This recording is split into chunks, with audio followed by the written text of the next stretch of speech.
Good morning, everybody. Looks like we're ready to start. It looks like it's about 10:05.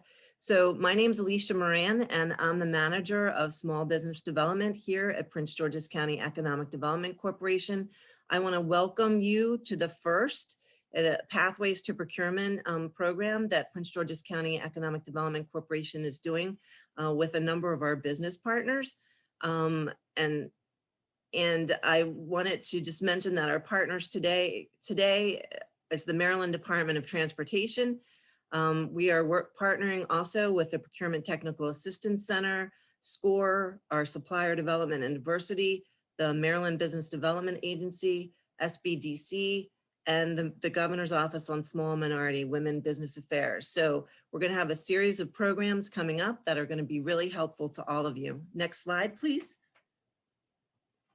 So why the Pathways to Procurement? So we have billions of dollars in procurement opportunities.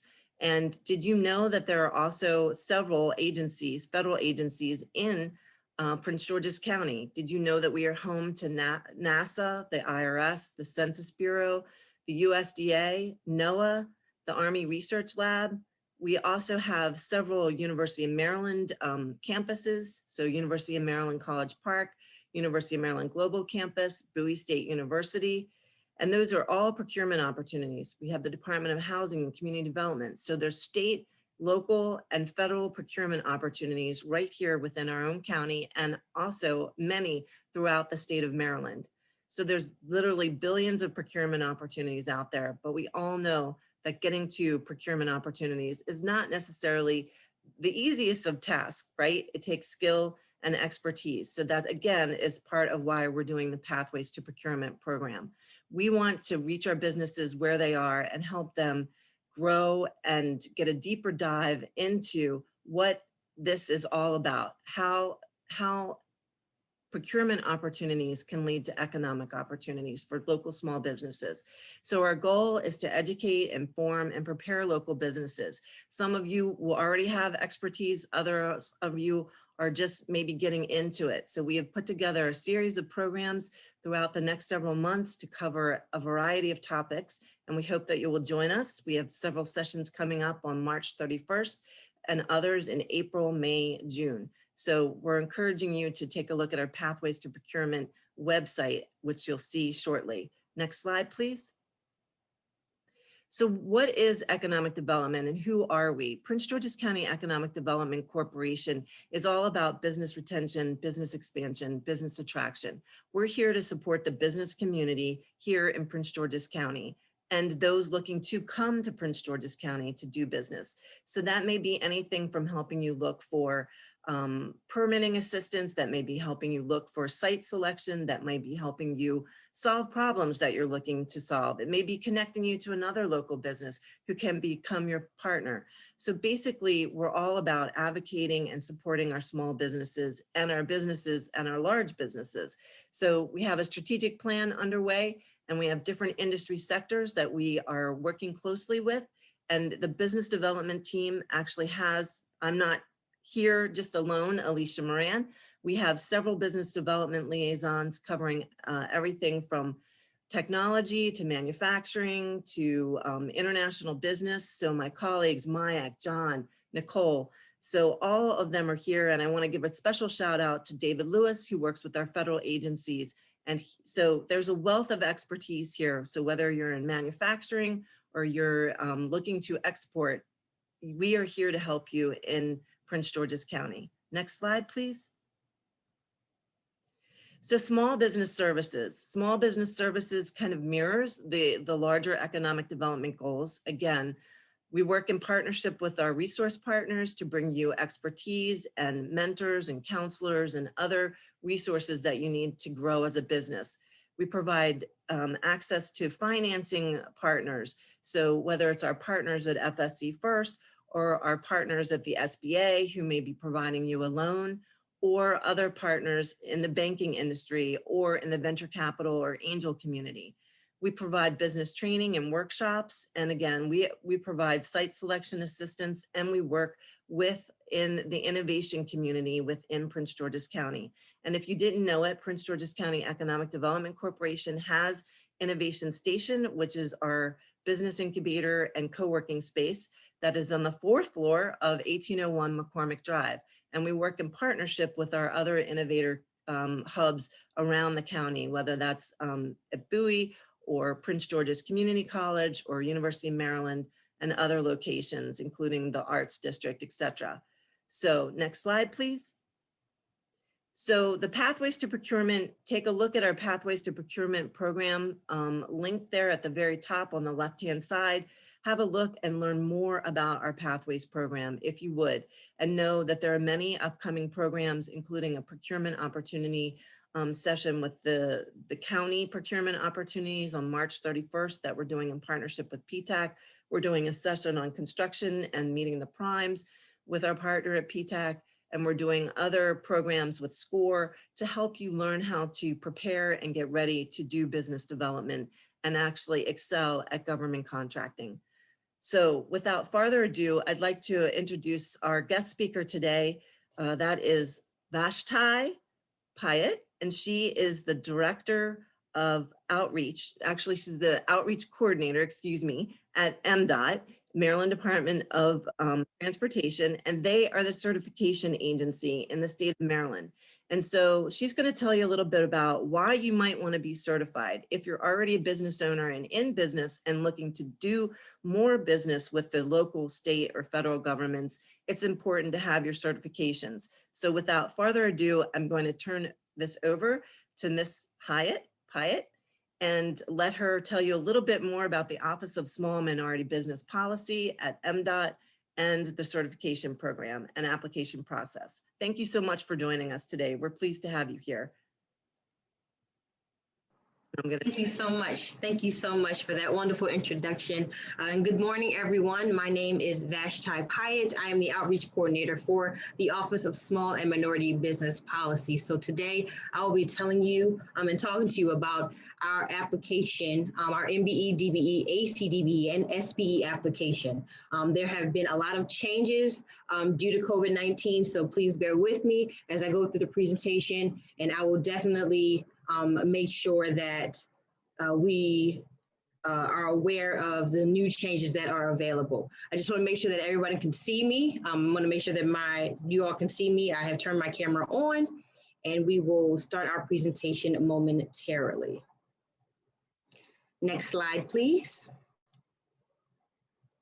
All right, so the Maryland Department of Transportation is the official certification agency for the state. So it was established in 1978. It is the oldest and most aggressive MBE program in the country. Once again, it is the largest and most aggressive MBE program in the country. And also, it has a goal of 29% for MBE participation on all goals and contract sub-goals. So I just want to mention that MBE with MDOT, they take it very, very seriously. A lot of people hold it in high regard. So I just wanted to make note of that. We can now go to the next slide, please. All right, so the 4 types of certification. So first we have our MBE, which is our state funded contracts. Next we have our DBE. Those are going to be with Maryland Department of State Highway Administration, the Maryland Department of Aviation Administration, the Maryland Department of Transit Administration, and other metropolitan planning organizations. Next, we have our Airport Concessions Disadvantaged Enterprise, which is our ACDBE, which is particularly with the Maryland Aviation Administration. And then finally, we have our SBE, which is our Small Business Enterprise, and that's going to be with SHA, MAA, and MTA. Now, for the Small Business Enterprise, our SBE program, that is race and gender neutral. And before I move on, I do want to mention that our MBE program applies to state-funded contracts, while our DBE, ACDBE, and our SBE are geared toward the federally awarded contracts that are in the state of Maryland. Next slide, please. All right, so here at MDOT, we are all about access and opportunity. So we want to make sure that your business has greater exposure to government and private contracting opportunities. So one of the main things that I always tell those who are thinking about applying for certification is that your business is going to be listed in our certification firms directory, certified firms directory. So there are about 7,000 firms in that directory right now, but it is viewed by the public. So it's viewed by different contractors, consultants, different government agencies, and even private sector companies that are looking for minority business participation. So I always want people to know that when you do certify, it's not that your name just, goes somewhere and it's hidden. It is out there for everyone to gain access to you, all of your information, your references, and the work that you have done in the past. So just want to make sure that you know that once you do all of this work for certification, that your name is posted in that directory that is accessible to everyone. Next slide, please. All right, now with our certification, we are very, very particular about monitoring and advocacy. So when you are working on a contract as a minority, we want to make sure that things happen to you in a timely fashion, or if something does happen to you that is, negative, things happen when people aren't paid on time or anything of that nature, that you have an advocate that is going to support you and help you through that process. So we always provide MBE liaison officers for all the state agencies, especially during when they're working on contracts. So if there's anything, prompt payment, or anything of that nature, they are going to be able to assist you. Now, I want to go back and say for everything that I'm talking about right now, this is for all of our certifications. So this is going to be for MBE, DBE, ACDBE, and SBE. So any certification that you do with MDOT, this is going to be one of the benefits of that certification. So this is going to be minority, disadvantaged, airport concessions, or small business enterprise. Next slide, please. All right, so why do we certify? So we maintain the integrity of the program because we know how important it is to the state of Maryland, how aggressive it is. So we ask for very, very detailed information. We want to make sure that we don't interfere or experience any fraud or abuse in the program. And this is one of those things where we want to make sure that we are tracking the participation of our minorities. Next slide, please. All right, now I do want to mention this is extremely important. There is no cost whatsoever to maintain certification with MDOT. Again, the application is completely free. Whether you do it online or as a hard copy, it is completely free. There are no hidden fees or anything of that nature. Next slide, please. All right, so many people ask, is the program working? So in fiscal year 2019, there were over $1.4 billion in state procurement contracts, representing about 17.9% of MBE participation. So that's a total of $7.9 billion in contracts, and that's going to be contracts awarded by the 70 participating agencies across the state government. But due to our disparity study, it shows that we still need the MBE program and participation from our MBEs. So I just want to make note that there is still a need for the MBE program and participation because we have not met that 29% goal. Next slide, please. So I'm going to cover a few marketing tips, definitely marketing tips that will be helpful when trying to gain state contracts. All right, so first, like I mentioned earlier, there are 70 agencies in the state of Maryland. So it's important to know who your customer is. You have to identify who your customer is and know where to go or what events to go to find that particular customer and know how to sell yourself and network. So I always mention that you have to be willing to start small. I've seen a lot of success stories where small businesses have gone to the next level, or the small businesses have networked with other businesses and they've come together to work on a bigger contract. So you have to be willing to start small. Being small is okay. There are a lot of opportunities and contracting opportunities for small and minority businesses in Maryland. Next, I always tell people to develop Okay, develop a plan. So develop a business plan. Where do you see your business going in the next few years, next few months? Always have a plan. I always tell people when you write it down consistently and you work on it, it becomes to come true. You know, you can't go into anything just completely blindly. I always tell people, make sure that you develop a plan. You make sure you study and know, okay, this is the customer that I want to work with. This is the state agency. I know what they're currently in need of. I know the upcoming projects. So make sure you develop a plan for your business. Now, learning the procurement process and the language. So this is very, very big with our state agencies and getting government contracting. So a lot of people ask me, okay, well, I want to get a contract, but how do I go about it? Now, I want to make a note that there are a lot of opportunities for you to, learn from. So we have like pre-bid meetings, procurement fairs, just for you to get familiar with the language of procurement, RFPs, and things of that nature. So we want to make sure that you are aware. I'm sorry, I think the slide. Okay, so I just want to make sure that you are aware of what they are asking during that procurement process, or when you were going after a contract. So I just want you to make sure that you learn the language and you're familiarize yourself with what they're asking for and what you need to provide during that process. And then coming up on my final two, prepare and distribute a capability statement. Now, I know due to COVID, a lot of the networking events are virtual, but you are still able to follow up with those at those virtual matchmaking events or those matchmaking fairs where you can produce your capability statement. It's just a quick resume of what your company does, and it really, really stands out with state government contracting and opportunities, because if you have a list of things that your business provides, they will know, okay, this is what we're currently looking for. Let's keep them in mind. I've seen it happen at fairs, a lot of procurement fairs, seeing people hand out their capability statement just to show what their business does.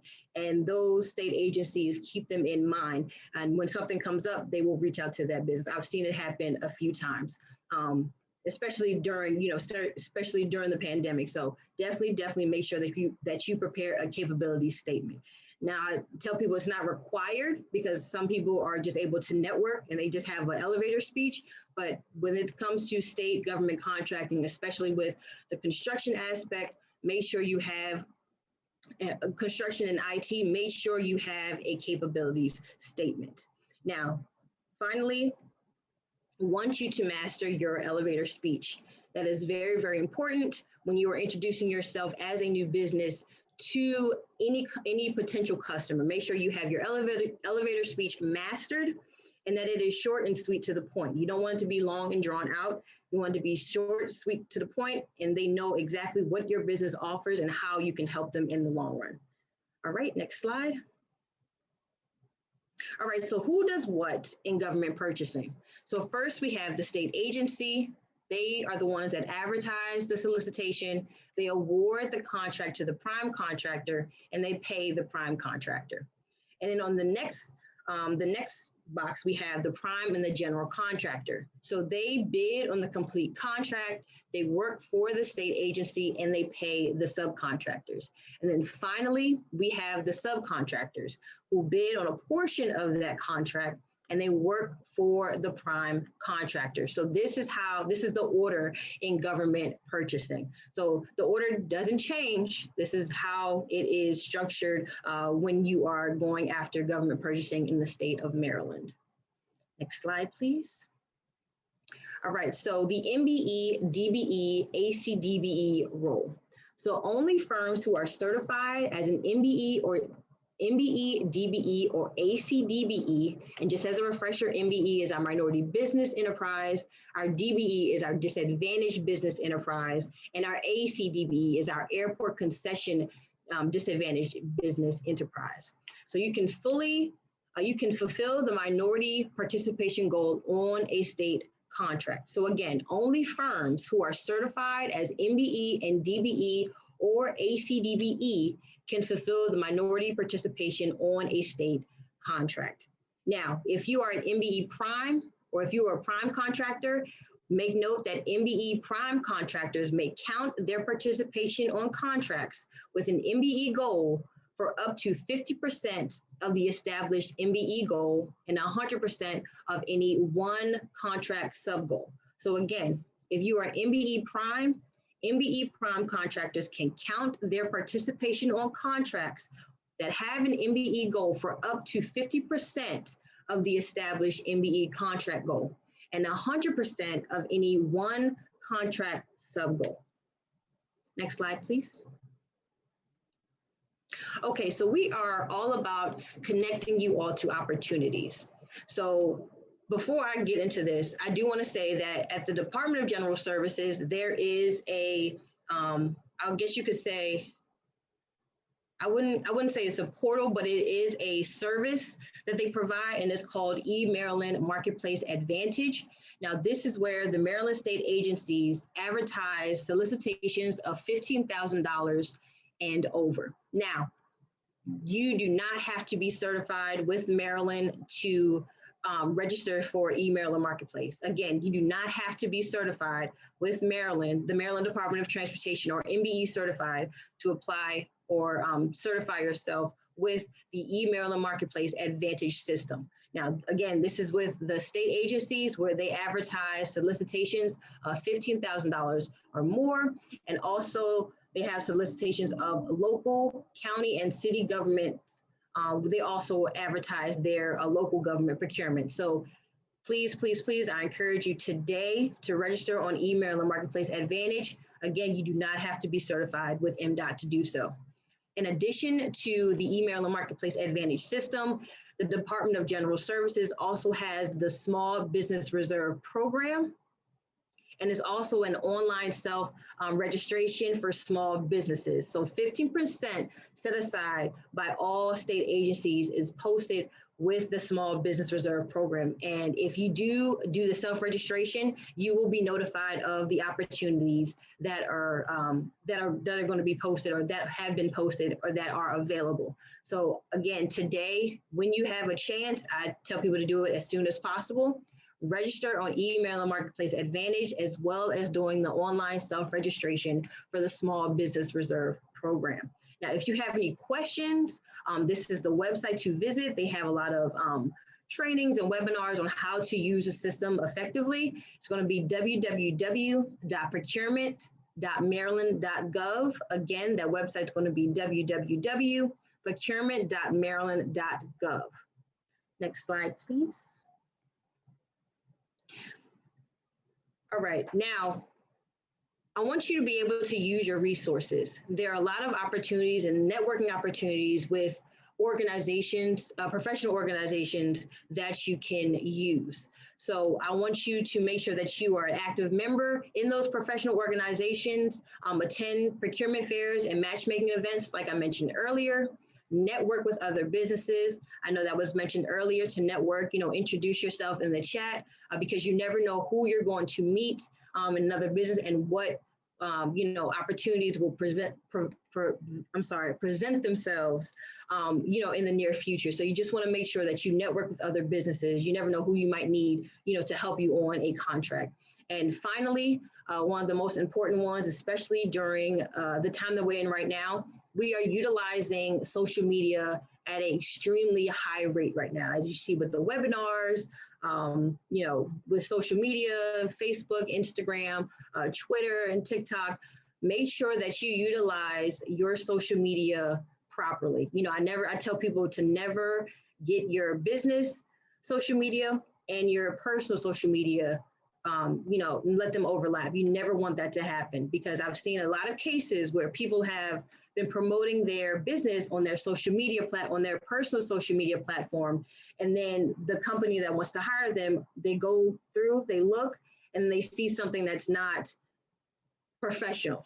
And then they'll retract, I've seen people retract, the opportunity and say, yeah, I don't think that this is best for you, but it's all because of what was seen on that personal account. So please, please, please keep your social media accounts separate. You never want the two to intertwine, and just use them properly. I always tell people to promote yourself. As we see now, promotions have been done a number of times on Facebook, Instagram, just to promote businesses so that people can stay afloat. So again, please maintain, properly utilize and manage your social media.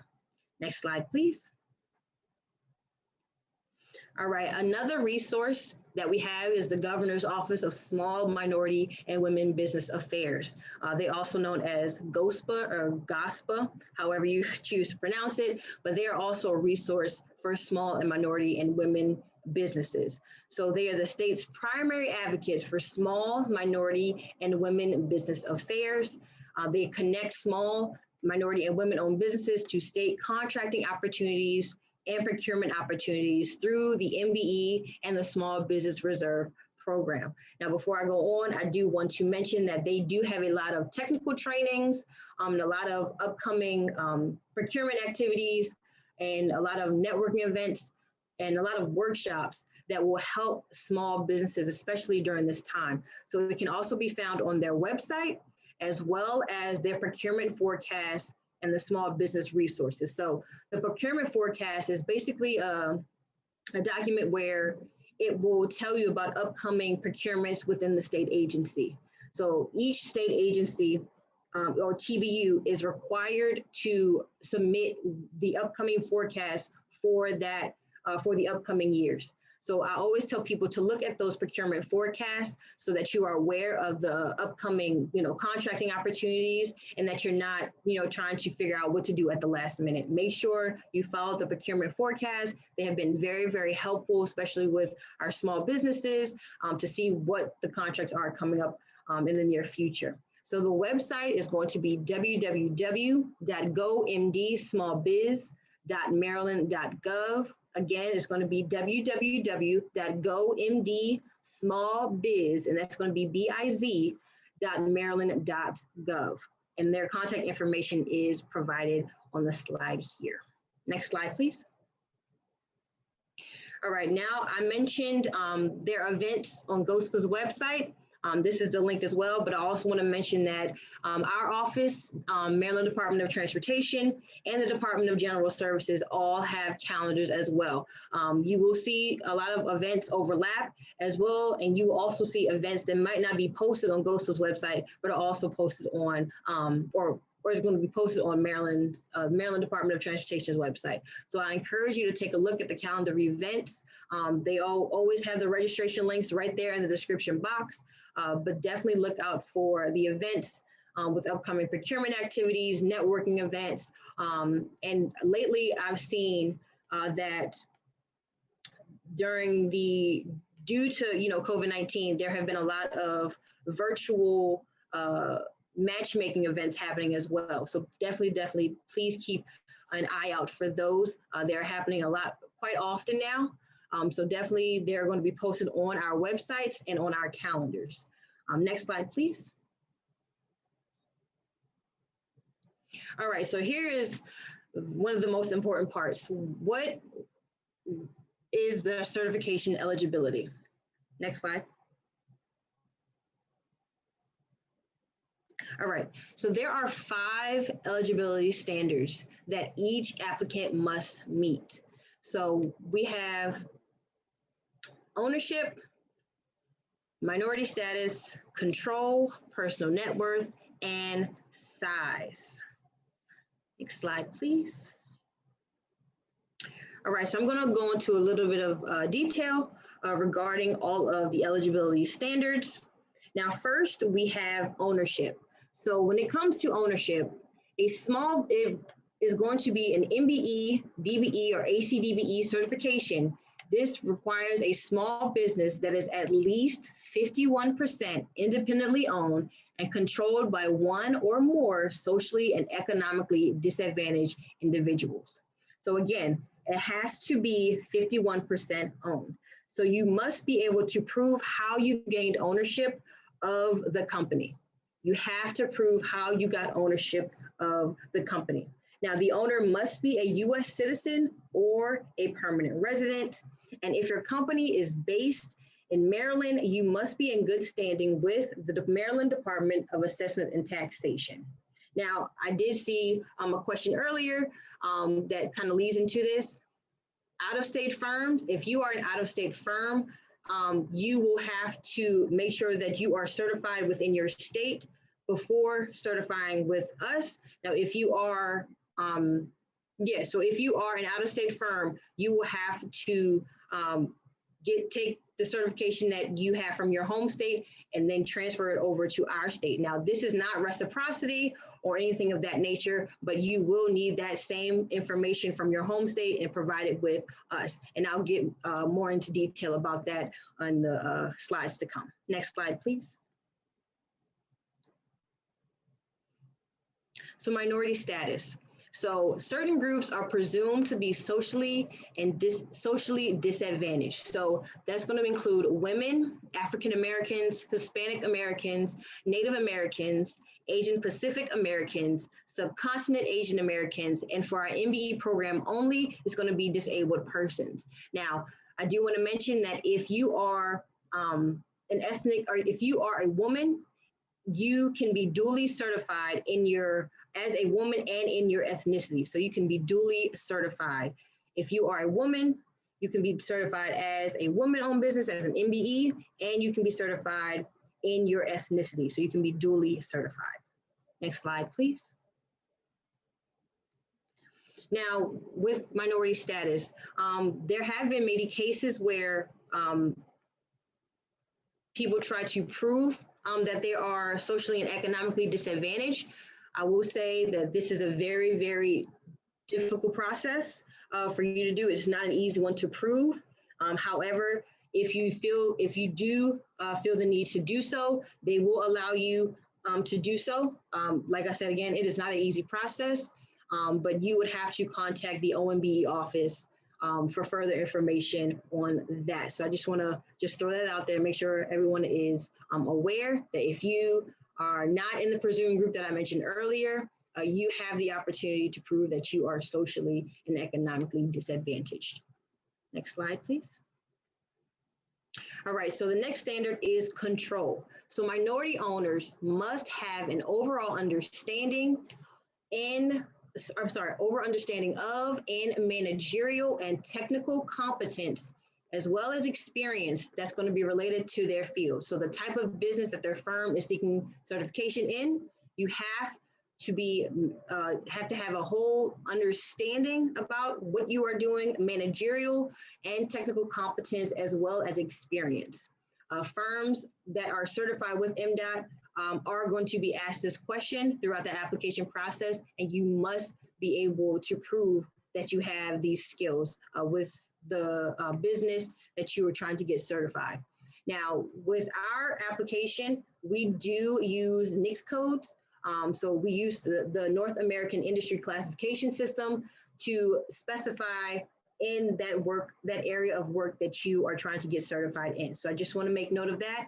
And if you are unaware of the NAICS codes and might be unaware of where your business falls, I provide a link at the census website that's going to be shown here, and where you can do all of your research on all NAICS codes. They'll give you an explanation, and you'll be able to see what NAICS code is best for your business. Next slide, please. All right, so next we have personal net worth. So with personal net worth, to evaluate your economic disadvantage, MDOT will look at your personal net worth, also known as your PNW. So for the MBE program, your PNW cannot exceed $7,088,677. Now that is not a bad place to be in. That cap is not a bad situation to be in, but that cap is adjusted annually. It is adjusted on an annual basis. So there was definitely an increase as of January for that MBE cap. Now, we also have our DBE and ACDBE caps for that personal net worth, and this is about $1.3 million. So I just want to make sure that when you are calculating your personal net worth, you do not include your personal residence or the value of your business. So again, if you are calculating your PNW for this application, you do not have to include your applicant's personal residence, or the value of the applicant's business. And you know, if Elisa would allow me, I would be able to provide you all with more information on personal net worth. I'll have them send an email out because there is a document that we have that explains how to calculate your personal net worth and more information on that. Next slide, please. All right, so finally we have size. So all applicant firms must be small. So size standards are set by the U.S. Small Business Administration. So that's going to be our SBA. And size standards are determined by the NAICS codes that I mentioned earlier that can be found on the Census website. So I definitely want you all to make sure that you are aware that the eligibility standard for size is that you have to be small as it relates to the SBA size standards as well as the NAICS codes. Now, firms seeking DBE certification, that's our disadvantaged business certification, must not exceed the current DBE size standard of $26.29 million. So again, if you're going to seek DBE certification, our disadvantaged business enterprise, you cannot exceed the size standard of $26.29 million. Now, for more information on the size standards, you can visit the website at www.sba.gov/size. Again, it's going to be www.sba.gov/size. Next slide, please. All right, the certification process. Next slide. All right, so this is a 4-step process. Now, this process typically takes about 90 to 120 days to complete. Now, that is from when your application has been submitted, a completed application has been submitted, and then you participate in the following 3 steps. So first we have application, investigation, evaluation, and determination. So application, this is where you're going to submit a completed application with all supporting documents. We highly recommend that you do the online application right now. We have a new online application portal that allows you to submit, allows you to track your application to see where it is. So we highly, highly recommend that you do the online application. Now, if you have documents that might not be able to fit in our system, our online application system, we ask that you use the hard copy version as a last resort. However, we highly encourage you to use the online application version to submit any documents that you may have for your application. Next, we have the investigation process. So this is where an MBE officer will review the entire application package that you have submitted, and they will conduct a virtual on-site interview with the applicant. Now, before we used to have in-person on-site interviews. Now, due to COVID, we have transitioned into virtual on-site interviews with the applicants. So it really depends on your business entity, on what they're going to ask for, and what your business does, what they're going to ask for during that investigation. There's not a general thing, a general list that they're going to look at. But it's very, very specific to your business and what your business does. So I just want to make note of that. Like they said before, they said they will perform a job site that is all virtual now. Once you submit your application, they will give you all instructions on how that investigation process will go forth. And once this investigation is completed, all findings or everything that they have, spoken to you about or, discovered, all the information or documentation, whether it's pictures or whatever the case may be, they're going to write it in a documented report that is going to be given to the MBE AC. So once they do that, you will be in the evaluation phase of the process. So this is where the MBE AC will review the investigative report from the investigation to evaluate whether the applicant of the firm meets all of the requirements of the program. And this doesn't happen often, but there are times where the owner of the business will be asked to meet or speak with the MBEAC as part of the evaluation process. Now, MBEAC meetings used to be in person. They're currently virtual at the moment, and they're on Teams. And, they are available, they're open to the public. So if you are interested in listening in on an MBEAC meeting, just to see what type of questions they may ask, all of the meetings are posted on our website and they are open to the public. All you have to do is click the link and it will take you to the Teams link, and you will be able to join the meeting just to see, listen in on what is being asked. And then finally, we have the determination. So this is where the MBEAC chairperson will issue a written determination. So you will either be, be granted your certification or you will be denied. Now, if you are denied your certification, that means, that you clearly did not, meet any of the, I wouldn't say any, but you didn't meet some of the requirements for that application, or, something happened during the process. However, if you are denied, you can still apply again. Again, if you are denied the first time, you can apply again. And the thing that the MBEAC committee does is once they make that decision, and if you are denied, they will give you instructions on how to follow up in your next steps. So it will give you a time frame on when you can reapply. But again, if you are denied, don't think that that's just the end of the road. You can reapply again, but they will give you specific instructions on how to do so. And as I mentioned earlier, for our out-of-state firms, you have to be certified in your home state before applying in Maryland. So example, if you are a certified DBE in another state, we do have an application known as the DBE Interstate form, which is where you will take the DBE application package that you have for your home state, and you will submit it with the DBE Interstate form that's for MDOT. I'm not going to say it's going to speed up the process, but it just makes the process.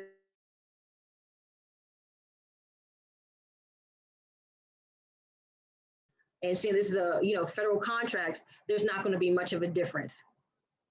So I just want to make sure I'm thinking through all the determination and out of home states for applying to Maryland. All right, next slide, please. All right, so the application, I'm just going to cover a little bit about the application and a lot of things, or things that we've noted or taken note of or that we've seen. Just want to make sure that you fill out the application completely and to the best of your ability. So next slide, please.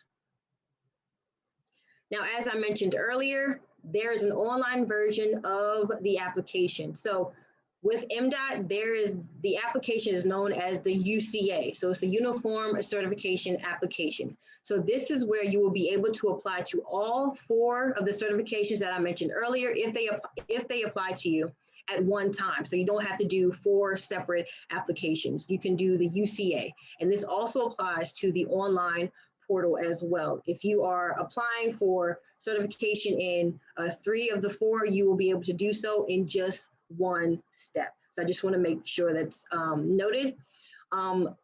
On our website, we do have the application forms and the PDFs. There are some people that I've noticed that like to look at the form just to see what they need before they go on and do the online application. So I would recommend people doing that. Just print out the document and the checklist just to see what documents you need, gather the documents, and then prepare to do the online application. Now, our application is available in Spanish, Korean, and Chinese and Mandarin. That's going to be found on the transportation website. The link is given right here. And we ask that you use Google Chrome. Please don't ask me why. That's the only system that seems to work with the program, works best with our online application. So we ask that you utilize Google Chrome. There are instructions given on how to complete the application. That's whether you're doing a hard copy or the online copy. It is provided for you. Again, if you are doing the application online, you will have 60 days to complete it. If you are doing the application online, you will have 60 days to complete it, and you are able to save and come back as you need, because you'll be setting up a profile when you do that online application. So again, you will have 60 days to complete that online application. Now, if you are a new business, a brand new business, you can still apply for certification. Again, if you are a brand new business, you can still apply for certification. You don't have to be in business for a certain number of years. You can apply as a brand new business. So I just want to make note of that. Now, if you are applying and as a new business and there is something on the application that does not apply to you, please put NA or does not apply. Again, if there is something on the application that does not apply to you, we ask that you put NA or does not apply. If you leave anything blank, especially on a hard copy version of the application, your application will be noted as incomplete and it will not be processed. So I want to avoid any delay in your application. Again, do the online application because the online application also serves as a triple check. So if you leave anything blank on the online application, it will not allow you to submit it. So that's why I highly encourage everyone to do the online application. If you do the paper application, again, put NA or does not apply. Now also, if it does not apply to you and you are on the online application, you can put does not apply or NA. Just do not leave anything blank. Next slide, please. All right, so in the first section of the application, that's going to be section 1 and 2, is going to talk about the general information. So this is where we see a lot of issues and where, a lot of people have left things blank or it's not in the correct format.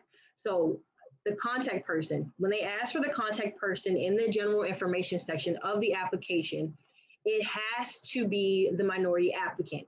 So it cannot be like an assistant or a designated representative. It has to be the minority applicant.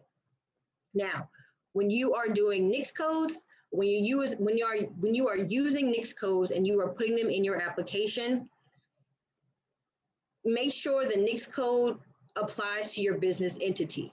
We want to make sure we're trying to get to the NAICS code that is closest to what you do as a business. Now, if you do not know your particular NAICS code or you didn't see one that applies to your business, we just ask that you write the products and the services that your business does. So we just ask that you list the products and services that your business does if you are not able to provide a NAICS code for that particular business or service.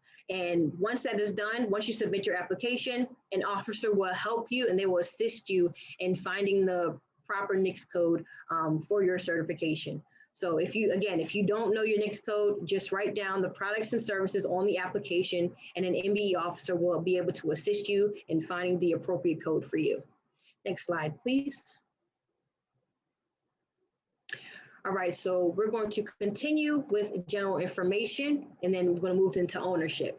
So one of the things that we've noticed as well is that they're going to ask you MDOT, MBE, DBE, ACDBE, SBE, any application that you do, they're going to ask you to identify the relationship with other businesses that you might have. So that's if you share like a office with them or an office space with them or any type of relationship that you might have had with another business, they're going to ask you to list that. Now, with ownership, if your firm has more than one owner, each owner has to complete a different ownership page. So if there are more than one owner, if there are 2 owners, each owner has to complete an ownership page for the application. And they have to prove proof of identity and proof of citizenship. So again, if there's more than one owner, you have to submit a separate page for ownership. So you have to submit proof of identity and proof of citizenship for both of the owners. Next slide, please. All right, now continuing with ownership, when completing the initial investment section, there's going to be documentation that's going to be needed when you submit this part. So you need documents. So it's going to be documents regarding bank statements, filing fees, or anything of that nature to show that you own the business.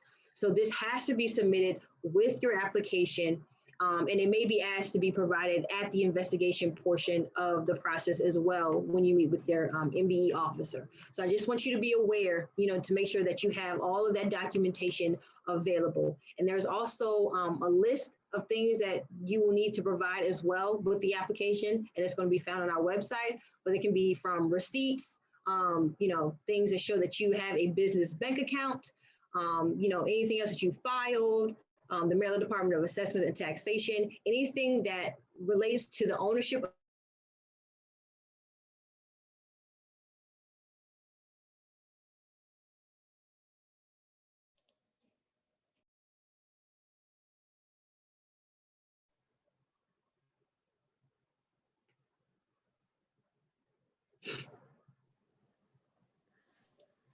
We see you, Vashti. Let's try it again. I'm sorry. We lost you for a moment, Vashti. Oh, so yeah. Go over that one more second. Oh, yeah, sure. No problem. Can everybody hear me now? Yes, thank you. Okay, sorry about that. No problem.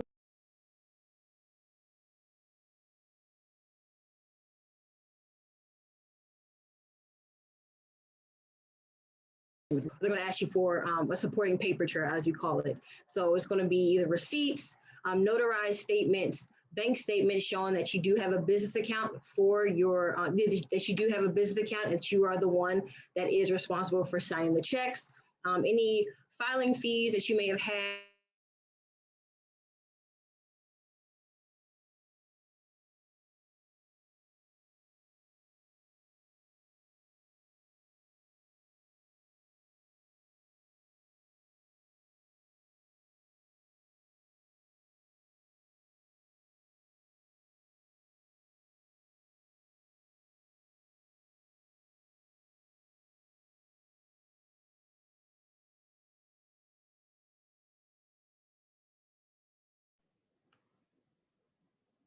Well, it looks like we may have lost our speaker for a moment here. I guess we'll give her a second to just jump back on here.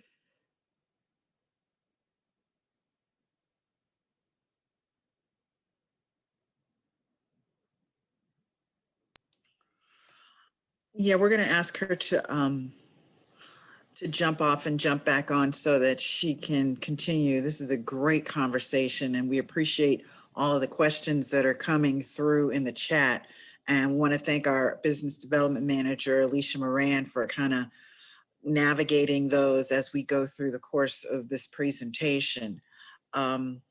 Please continue to ask your questions. And if you just stand by momentarily, I'm sure we'll have our speaker back shortly. Thank you. So, the system kicked me out. Am I back on? Hello? You are back on and loud and clear. Yeah, we were losing you, so we just chatted. Yeah, the system kicked me out. Okay. Can you keep going? Yeah, next slide, please. Okay. All right, so control. Can everyone still hear me? I just want to make sure before I continue. Yes, thank you. Okay, not a problem. All right, so control. So when it comes to control, you must obtain a copy of your signatory card or the signature authorization letter from your financial institution. So as I mentioned earlier, you have to have documentation of who is authorized to sign checks for the business account. Next slide, please. All right, so we're going to continue with control. So you must provide all of the licensing and permit requirements that you have with Maryland. So you have to include all of this in the application. And if you are an out-of-state firm, you must provide those licenses from your home state as well, to include with the license status with Maryland. So again, if you have licensings or permits, you must provide that documentation, a copy of that documentation. And if you are an out-of-state firm, you must submit a copy of the license from your home state and you're from your home state, and provide the copy that you have with Maryland as well. And to continue with control, if you have the 3 largest projects from your firm, please list those in your application. Now, if you are a new business, this does not apply to you. Now, if you are a business who is, that's been doing this for years, we ask that you list the 3 largest jobs that your firm has had in the past 3 years. Next slide, please. Now, this is an extremely important document. It's called the Affidavit of Certification. So this is a mandatory document. This is where you are going to declare your minority status. You're going to certify your personal net worth. It has to be signed and notarized and completed in its entirety. Again, this is an extremely important document. This is where you declare your minority status and you certify your personal net worth. And again, it must be signed and notarized. Next slide, please. All right, as I mentioned earlier, we have the personal financial statement, which is our P&W. This document defines the personal assets and the liabilities of the applicants, not those of the business. So again, you must use the USDOT P&W form, and it must be signed and notarized. So this is already provided for you in the application. Again, individuals who comprise of 51% minority ownership must submit a P&W. So you have to submit a P&W if you are the 51% minority owner. Any other minority owner upon which disadvantaged status is relayed must complete an affidavit and a P&W. So also want to mention that non-minority owners do not need to submit a P&W. Again, non-minority owners do not need to submit a P&W. Next slide, please. As I mentioned earlier, there is a document checklist. So there's a checklist for each business type. So it can be an LLC, a sole proprietorship, or corporation. There is a document checklist for the documents that must be provided for the application. LLCs must include a copy of the company's operating agreement. Again, for an LLC, you must include a copy of the company's operating agreement. Now, when doing the online application, we ask that you definitely follow the checklist. It makes life a lot more easier, and definitely have all of the documents with you. But also, I always tell people to go the extra step to print out the paper application just to make sure that you have all files in hand. So especially if you are submitting a hard copy, make sure that you submit the hard copy in a binder. It is easier for our MBE officers to locate all the information when your application is in a binder and it has dividers. It's a lot easier for you to know where everything is located and what documents you need, and it's also easier for the MBE officers. So we highly recommend that you use a binder if you are submitting a hard copy. And once again, please retain a copy of the entire application for your records. Again, retain a copy of your entire application for your records. It is extremely important. Sometimes there are documents that might be misplaced or that did not upload correctly. Please maintain a copy of the entire application for yourself. Next slide, please. All right, so as I mentioned earlier, the certification time, we say it takes an average of 3 months, but due to COVID, it's a little bit longer. So we always tell people 90 to 120 days, just to make sure that we're able to cover any potential delays that might happen. Our team is working extremely hard, due to the teleworking process, and only a few people being allowed to be in the building. So again, please allow the additional time for your application to be processed. We have about 50 officers, and majority of them are teleworking. So please be patient with us, but we will be able to get to your application. That's why I highly recommend if you do the online application, you will be able to track where your application is. So you don't have to call the office, trying to figure out what your application is doing. The online portal will track the application for you and it'll tell you where your application is in each step. Now, we used to offer this resource where you were able to meet one-on-one with an MBE officer for them to review your application. Unfortunately, due to COVID and due to, in-person meetings being suspended, you will have to call the MBE office for further instruction on how to get an application review or for someone to assist you with your application. So that number is going to be 410-865-1269. Again, it's going to be 410-865-1269. Next slide, please. As I mentioned earlier, if there's a delay in your application, it is most likely due to an incomplete application. More than 50% of our applications that are submitted in as a hard copy are incomplete when they are submitted. So again, do not leave anything blank. Again, do not leave anything blank. If it does not apply to you, simply put NA or does not apply. Next slide, please. All right, so once you have done all of that,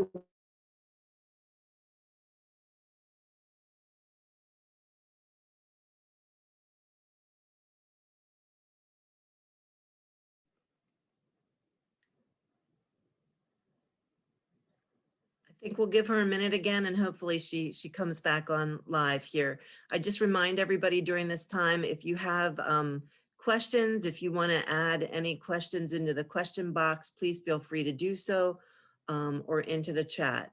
Just good reminders here to everybody. It's a 90 to 120 day process. If you're doing the application online, it's a 60-day process that you can do that over 60 days to make sure that you're printing out the application and actually printing out the hard copy of the application in advance so that you know what's going to be required if you're doing the online version of the application.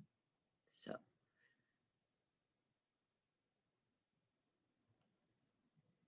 Are there any other questions from the group? I think we have some great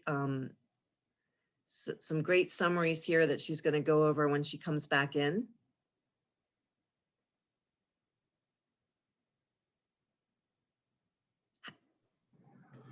Good job. I apologize. I don't know. This system, it keeps kicking me out of this system. I don't understand what's going on. But let me continue just to finish up because I'm at the very end. So let me finish up.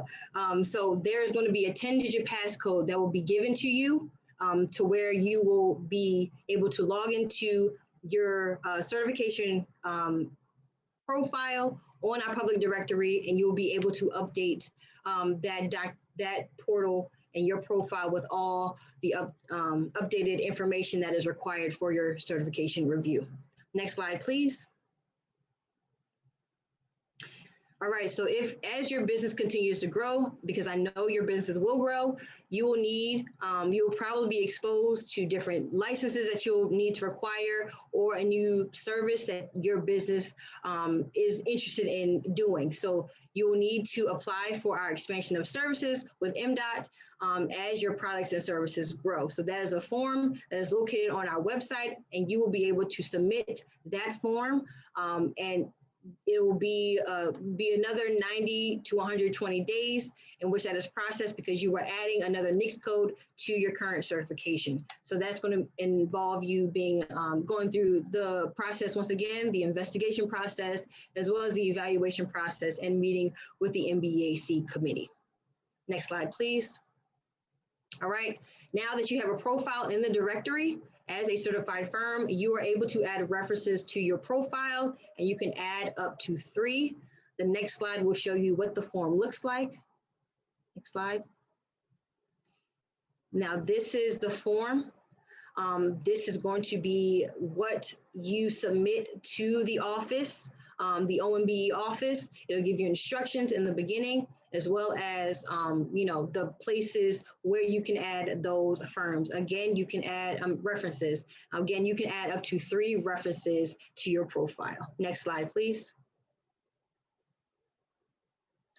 Again, we want to make sure that just because you are certified, it does not guarantee a contract award. However, it will get your foot in the door. So if there are any state agencies that are looking for MBEs or want to meet that MBE goal, which I'm sure they do, they're going to look at the directory and they're going to see if you are certified with Maryland. And I just want to make sure that with the Maryland Department of Transportation, with their certification, it meets our standards. So it meets the certification standards of the Maryland Department of Transportation. Next slide, please.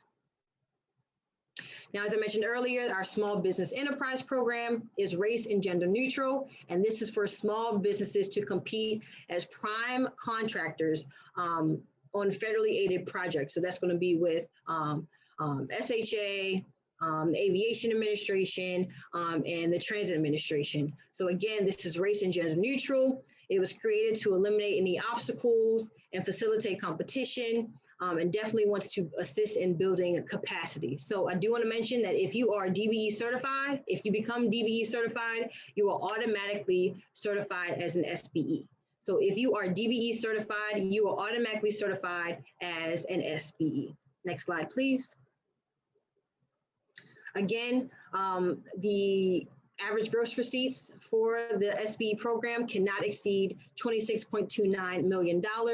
Your firm must be organized for profit, and this applies to all certifications. Your organization must be organized for profit, and the 51% owner must not exceed the P&W cap of $1.32 million. And again, you must be a U.S. citizen or a permanent resident.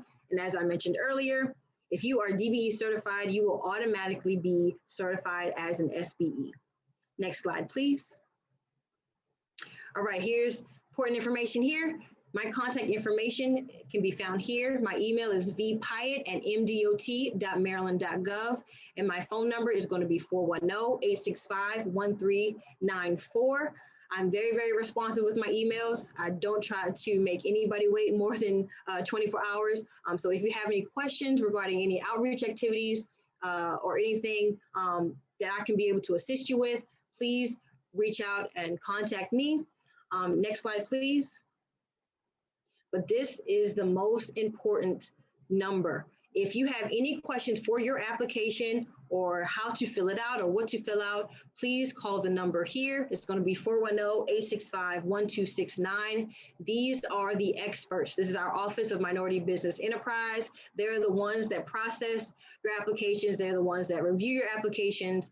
They are the experts. So if you have any questions, please contact them.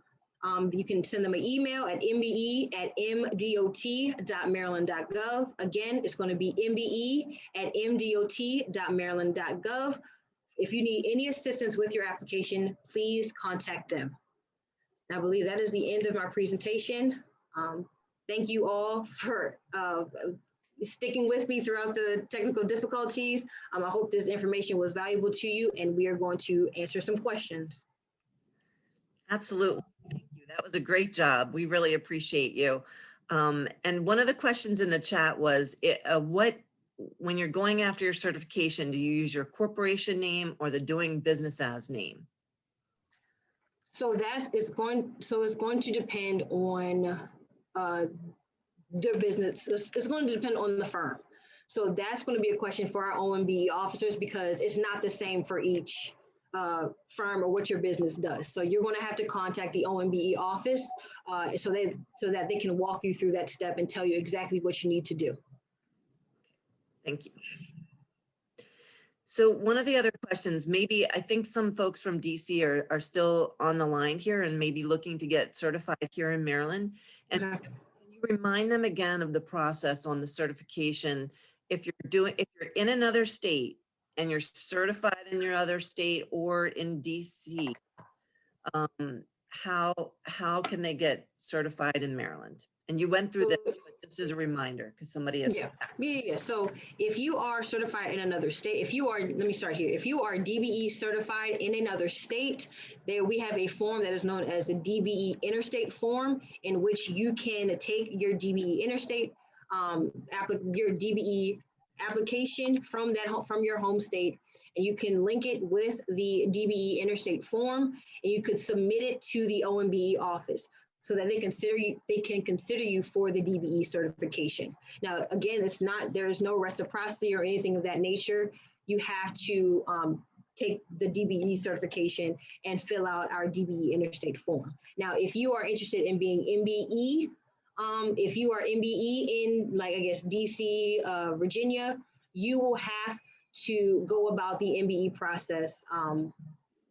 You will have to go through the entire MBE process. There is no reciprocity or anything of that nature, but you will have to get clearance for your business from the Maryland Department of Assessment and Taxation, because that's a clear indication that you are out of state, but you are able to do business within the state of Maryland. So I just want to make that note, and that applies for DC, Virginia, yeah. So any out-of-state firms, you will have to complete the MBE application. Yep. Wonderful. You seem to have done a great job. I think we only had 2 questions here, but we'll leave it open just for a second, and you all have the ability to either raise your hand as well. But if you put questions in the chat or Q&A, we'll see them there as well. And if we have no further questions, we'll just thank our guest speaker, because she did an amazing job of really going over a number of key elements about the certification process here in the state of Maryland, and how, again, those that may be in the DMV region can get certified in Maryland. So thank you so much for all the information. And again, I hope everybody heard, you still need your marketing materials, you still need the information, you need your capability statement. And right now you want to have it in a electronic form so that you can email that capability statement, because you may not be able to see somebody in person, but you can still network. So join us again for some of our other Pathways programs upcoming, I would say. Oh, let's see. I think we're getting just lots of thank yous in the chat, but let's just make sure we don't have any others. So someone is asking about help with a business plan. And so if you are looking to do your general business plan, SCORE has a number of counselors, and we at PGCEDC have a relationship with SCORE, and we can connect you to one of the counselors to help you map out your overall business plan. And I think what Ms. Patai was saying, listen to me, Pyatt, sorry, was saying, she mentioned that you should have a business plan for government contracting as well. And so you're going to be learning about that and building out your pipeline in a couple other upcoming sessions. So I think we have no other questions. So I just want to say thank you to our partners at the Maryland Department of Transportation. Vashti, Pyatt, thank you so very much for being here. We appreciate you. And we look forward to continuing to be a partner with you going forward. So Awesome. Actually, one question, how does the MDOT MDE certification, let's see, it just disappeared on me. How does the MDOT MBE certification compare to a county MBE certification? So typically what we've seen, or what I've seen, is that the county certification is typically geared toward those county procurement opportunities. Now, the MBE certification covers the entire state of Maryland. And there are some, I have to say, there are some MBE certifications that do reach out to various counties. But a lot of people just take advantage because the MDOT certification is geared toward those state contracts. And it also has that funnel into the federal contracts that are given to the state as well. So, you know, some people are more comfortable with just doing the county MBE certification, but we always tell people, if you've already done the county MBE certification, always go to the next step. You know, always go to the next step, because they're going to ask for similar information. So, yeah, so thank you everyone for all the questions. Thank you, Jordan, for handling the presentation. I know we had a lot of technical difficulties, but you stuck with me. Thank you so much. Thank you, Crystal. Thank you, Laura, and thank you, Catherine, and thank you, Alicia, for all that you guys are doing in PG County, and thank you for having me. I really appreciate it. Absolutely. Take care. Thank you, everybody, for joining us today.